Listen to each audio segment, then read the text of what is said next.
I remember when I was about 16 or 17, my grandma and my dad said, well, why don't you go into nursing? Because I actually have a great-grandmother that was a midwife. And I remember getting very angry because I thought that would be a default profession, and it's actually turned out to be the best decision I ever made. Coming out of the north after working up there for about 13 years, and I had previously worked with the health region before. There was this position open on the health bus, and basically it was a half-time position, so I took a look at sort of what the demographics of the job would be, and so I thought that would be a good fit for me, basically coming from what I had already been doing in the north. But we see from babies to the elderly on this bus. And this can be in the span of an hour. It's a lot like a medical clinic. We see families. We have a family-centered approach.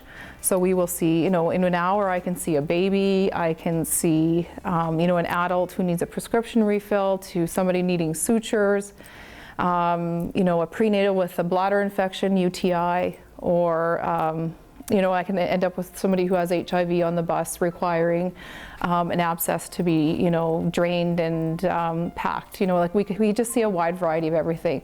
The paramedic will answer the door, and they will ask, the patient will kind of tell us kind of what it is that they're looking for. And usually the EMT will do a set of vital signs for us, or the paramedic, and then they bring us the information, sort of give us a rundown, and then we go, as the nurse practitioner, go in and start to get a history. Well, let's take the example of a woman who would bring a small baby or a small child in.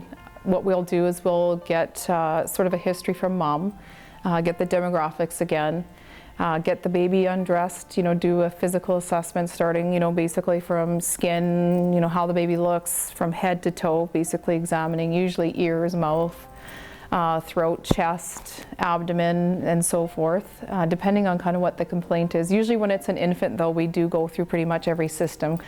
And we have a baby scale on the bus, so we'll weigh the baby. And if we find something wrong, then we make a diagnosis, and maybe a differential diagnosis, and then come up with a plan that the mom is agreeable to. So far, some of the bigger challenges have been surrounding mental health more than anything, like just ensuring that people get the proper mental health care and follow-up, and that they're looked after. It is a difficult dynamic on the health bus, given that once that patient leaves, they're kind of gone, and so it's hard to follow up with those patients and to try to get them back to the bus.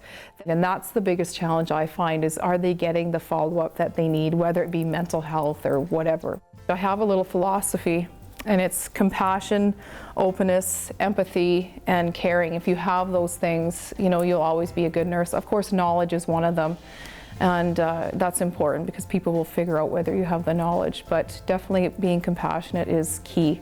So it's called the Koch philosophy: compassion, openness, knowledge, and empathy. That's my philosophy. If you have that, it'll take you anywhere, especially in the north, especially because trust is essential, right? And your patients want to develop that trusting relationship with you. And if you have that, you will go far, no matter what in your nursing profession. And that's how I've gotten to where I've been.